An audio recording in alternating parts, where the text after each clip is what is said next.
What's up, and welcome to Unspoken Conversations. I'm James Crow, and here we talk about issues and situations that are in plain sight. Things that people hate to talk about, but it needs to be said, from relationships, families, friends, and life. Our goal is to shed light and understanding so that just maybe we can start to rebuild relationships, families, and ultimately, our communities.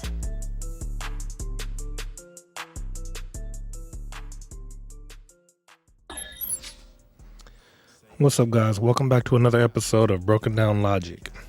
And I wanted to talk about being friends with your kids. This is a subject that I've had numerous times with people who got kids that I know of. The problem with being your kids' friends is that they don't have boundaries. They don't have a point of reference as far as the consequences that can happen for the things that they do and the things that they choose to do. There's no point of reference. They don't know what's going to happen because they know that mom or dad is going to be a friend, right? The subject is real stupid. There's going to be a lot of people upset with me about what I'm going to say, but hear me out. Just try to bear with me so you can get a better understanding of this. I strongly believe that a man raising daughters is, if he's not careful, what he would do is he would put limitations on his daughter when it comes to guys. I'm talking about from about the age of, say, 10 years old to about 20 years old. It's a 10-year difference. It's a big difference, but just follow me. Just follow me. At 10 years old, a man tells his daughter, "You don't need a boyfriend. You don't want a boyfriend. No, you're not getting a boyfriend. You're not me." 12 years old, same thing. 14, 16 years old, same thing. Here's what's going on. As long as this man is keeping his daughter away from boys, what are you doing? Turning her to girls? You trying to make her like girls? Because you're not saying you can't date girls. You're not saying that. You're not saying you can have all the girlfriends you want. Are you saying that? Or if you're telling your daughter you can have all the girlfriends you want, you're saying friend girls, and she's thinking girlfriends, because you won't let her have boyfriends, but you'll let her have girlfriends. And even though you mean friend girls, she hears girlfriends. What do you? So think about what you're really saying to this girl, right? 10 years old. She's having sleepovers. Her friends are sleeping at her house. She's sleeping at her friend's house. She can't have no boyfriends though. So what are you saying? What are you really building here, right? Think about this. And that goes from 10 to 14, 15, 18, right? I ain't gonna say 18. Let's dumb it back down to 15, 16 years old, right? 16 years old, you telling your daughter, you can't have no boyfriend. You're too young for a boyfriend. You can't. All right, you're going to start making her like girls. And I'm not saying that's a problem. What I'm saying is I do believe that you can train your daughter or your son to like the same sex. I'm not talking about those who are built like that. I'm saying to the ones that I feel you can train them to be that way. Right? I know plenty of people who this doesn't happen with. I'm gonna stay away from that part. Let me stay away from that part. But by being friends with them, you give them the opportunity to do the things that they want to do. You don't put no limitations on them. You let them go where they want. You let them come home when they want. If they come home, if you say you need to be back in the house by 9, 10 o'clock at night, example, and they come back in at 12. They come in at 12 and you don't check them. When I say check them, I'm talking serious check them. What the hell's up with you? If I told you 9 or 10, why would you come in at 12? If you don't handle it like that and you just be like, I know you know better. And they come in the house and then, what, Mom, I'm sorry I was late. Dad, I'm sorry I was late. I don't know what happened. They give you a bullshit explanation and then they go to their room. They go eat your food that you made, that you bought, and then they go to their room, right? And you let them get away with that. That's number one. You know, like hell, there's going to be a number two. And if you handle the second one the same way you handled the first one, now they know that's all they got to do every time. And they can come in whenever they want. They're just as free as a bird. And they're going to take that to their advantage every fucking time. Every time. So you really have to think about how you're raising your kids. That's just that too. Some of y'all will let y'all's kids drive y'all's cars. I know what it's like to drive parents' cars and tear their shit up. Me? You're not driving my car.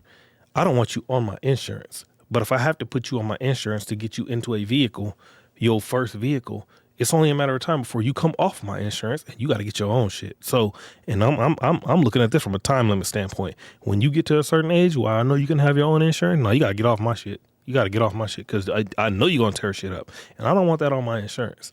So, and some of y'all might think that that's crazy and that's rude, that's bogus. You ain't even trying to help your kids. It's not about helping your kids. It's about not letting your kids fuck you over because y'all don't have limitations on how y'all live y'all's life and how y'all let y'all's kids run over y'all. That is not how I was raised. That is not how I was brought up. And now look at me now. The way that I think about things, the way that I see things is not bad enough for me to be out here hurting people and getting over on people. So I'm not a bad guy.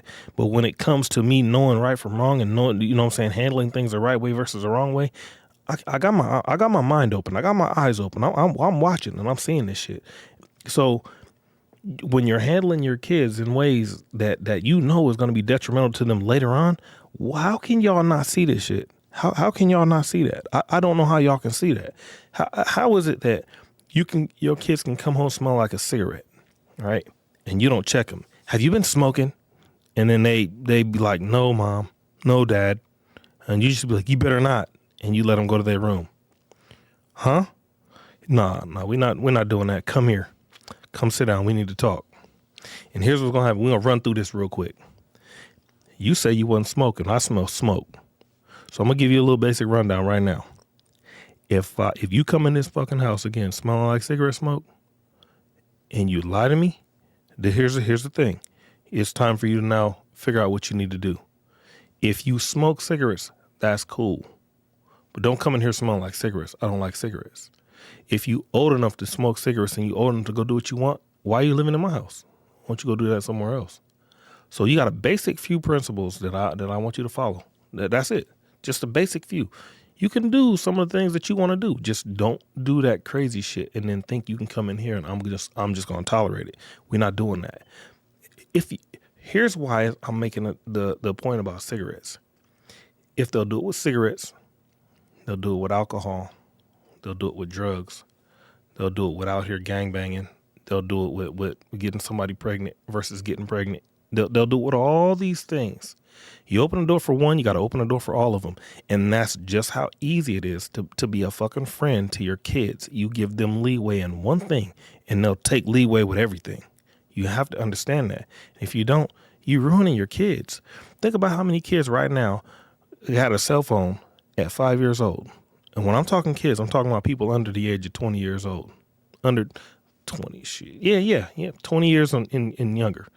How many of these kids have cell phones at like 5 years old, 7 years old? My 10-year-old daughter just got a cell phone this year. And it's a fucking whole iPhone. I don't know why. Just something told me I would rather know where she's at by being able to track the phone than to not know where she's at and have no way of getting in touch with her. That's originally my thought. No, I don't want her to have a cell phone because they have too much freedom. And think about in the 70s, 80s, 90s. You kids didn't have freedom. You had to come back in when the street lights was on. There was no fucking freedom. So there was less things going on then to kids than what's going on now. Kids then wasn't talking to predators online. Kids then wasn't having whole conversations on Facebook and on Instagram and on Snapchat and TikTok with people that they call their friends that ain't they fucking friends. There was none of that shit back then. But nowadays they have a device in their hand that makes them a direct, what's the word I'm thinking of?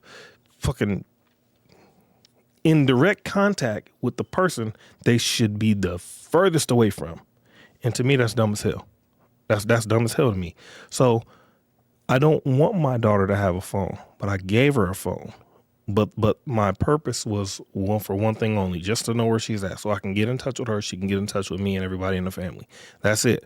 But the moment I see her doing anything outside of that, the moment I see her stretching her freedom, that phone's gone.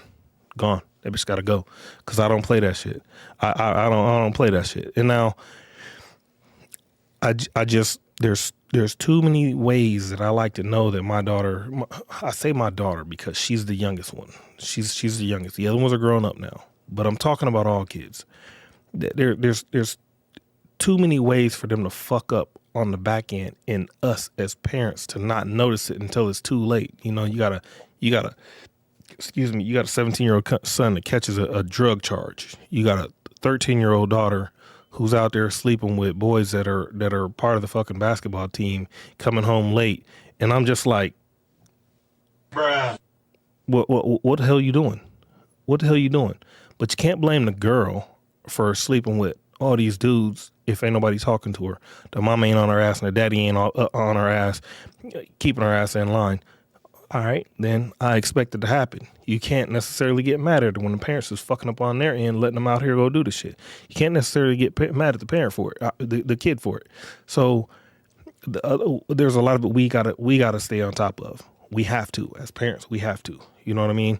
And it can't come from being kids, being friends to your kids. You have to be an adult. You have to be a parent.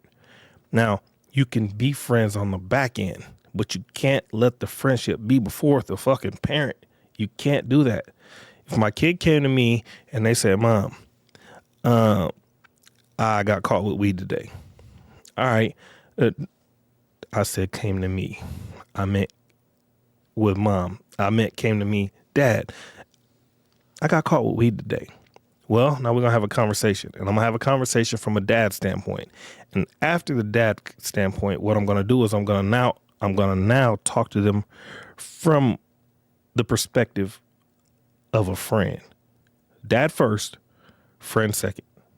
So now that I done got it out the way of what I expect, that's a little disappointing because I know I told you better than that. I know I taught you better than that. So now you carrying around weed and shit. Now you doing, what else are you doing? What else are you bringing into my house? You know what I'm saying? So after we get that out the way, I'm going to say, all right, now listen. There's a certain way you got to handle things. There's a certain way you don't handle things. So which one do you want to do? I'll tell them.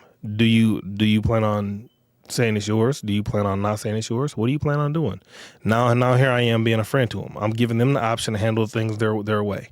I've already talked about my house and talked about what I feel about them and from a parent standpoint. Now I can talk to them as a friend and see what they plan on doing and letting them handle it on their end because I can't handle the situation. I didn't get the charge. They got the charge. So let's go from here. Let's see what happens. Let's talk to them like a friend. I ain't going to punish them. I'm not going to punish them. At 17, 18 years old, it doesn't make sense to really punish you. Your life is just about to start. It's right. Your life is right here. And you finna fuck it up this early? And I'm talking this right here from a situation that actually happened. My son, my oldest son, this is what happened to him. So I can talk about this because I know better. And I told him, I'm disappointed. I love you. I ain't mad at you. I ain't got to live that. I ain't got to deal with that. I ain't got nothing on my charge. And I done. So yeah, he got the charge. That's on him. I can't do nothing about it. You know what I mean? I'm his parent. I like that he can come to me, and I like that I can be real to him. I ain't talking about just him. I'm talking about all my kids. I like that they can come to me, and I like that we can have real deep, strong conversations. And I ain't gonna necessarily judge them, even when it feels like I can be judgmental sometimes. That's not really it. I'm talking to you from a standpoint that I know you should be doing better. I know you should be doing better. You know you should be doing better. But since you're not, this is what it is, and here we are. So now what are you gonna do about it? Parent out the way, here we are as friends. What you gonna do, bro? I can't do it with you. I mean, you gotta do it. And we go from there. If you dumb that down, all the way down to the 5-year-old, 8-year-old, 10-year-old, 12-year-old, 14, 15-year-old, if you dumb it all the way down to younger years and you stay on top of them, they act a little bit different when they get older. So some of y'all been friends to that 20-year-old that's living in your house, or eating up all your food and talking to you crazy and cussing right to your fucking face, cussing, having regular conversations with you, using curse words, talking to you, not cussing at you, but having curse words to you. Dad, I told this fucking guy he's a dumbass. Bitch, who are you cussing? How you gonna cuss right in my face? You better watch that shit. You know what I'm saying? You got teeth. You want to be missing something? Watch that shit. You know what I'm saying? Don't be cussing in my face. At least you can do is have a little bit of respect. I don't mind you cussing, but you to right in my face, chill with that shit. You know what I mean? So it's just, I know in my younger years, we didn't cuss around adults. Did we cuss? Yeah. Did the adults know we cussed? Yeah, they knew. But it wasn't about us not cussing. It was about not doing it in front of your parents. Have some respect. If you didn't do it in front of your parents, you won't do it in front of other people's parents. Now, I am 46 years old. I'm 46 years old. I have friends and people that I know and people that I just know, not even friends with. If I go to their crib, if I'm around their parents, I ain't cussing. I don't cuss. I don't cuss in front of their parents. And if I do, I'll be like, my bad. I'm an adult and will still grab my mouth in front of somebody's mama, in front of somebody's daddy. You know what I'm saying? Doesn't matter if they kid is the same. If my buddy is the same age as me and we go to his dad's house and his dad is a grandpa because my buddy got kids and his dad enters the room. What's up, Mr. J? What's up, Mr. Whatever. And I accidentally cuss in front of him, I'm gonna be like, oh, my bad. He's gonna be like, oh, you're good. No problem. But what I just did is I showed him the respect to let him know I didn't mean to disrespect you, because to some people that's disrespectful. But y'all who let y'all's kids cuss, what you do is you allow your kids to disrespect other people. And if they do it in front of you, they're gonna do it in front of somebody else. If they do it in front of somebody else, like say your neighbor, then their friends' parents, then they're gonna go to school and they're gonna cuss in front of the teacher, and they're gonna go to work and they're gonna get a job and a boss, and they're gonna cuss in front of their boss, and they probably gonna cuss to their boss, and they probably gonna cuss at their employees, and you see what just happened? All because somebody didn't check their ass when they was being disrespectful with the cussing over here. You know what I'm saying? You allow your kids to come in the house smoking weed. They smell straight like weed. 15, 16, 17 years old. They come in the house smelling like straight weed, and you don't check them. What you literally did was you told them it's okay for them to smoke it in the house. So let's say they go to school smelling like weed, and they be like, I'm calling your mom. What's the first thing the kid says? My mom knows. My dad knows. They don't care. See what you did? You see what you fucking did? You done turned this little motherfucker into a monster. They're not scared of you. They know that you're okay with it. And if mom and dad is okay with it, everybody should be okay with it. So you gotta have stipulations and regulations on how you parent these kids, and how these kids are fucking listening what they're doing. You gotta have regulations, stipulations on these fucking kids. You have to, on into adulthood. If you're not watching that shit, you turn them into monsters, and the rest of the world has to deal with these little motherfuckers. So you have to stay on top of that. I'm sick of seeing so many kids that turn into little asshole and fuckheads because the parents were not parents. The parents were friends. I'll be damned. My kids, I used to get mad when my kids be like, bruh. I'm not your bruh, dog. Don't you bruh me. But I got a little bit older, and what I did is I gave them a little bit of leeway with the word bruh. But let them call me something else. Let them call me nigga. Excuse my language, but let them call me that. What the hell did you just say to me, dog? You better watch that. You better watch that. Don't do that shit. Don't do that. Yeah, and curse words. Call me curse words. Nah, we not doing that shit. I'll grab you by your throat. Go on with that. Don't play like that. So, yeah, I'm gonna keep this one short. That's the end of this one. And again, thank you guys. Appreciate you for listening. And yep, that'll be the end of this session. Thanks for listening. Good night. They are so full of the cap, man.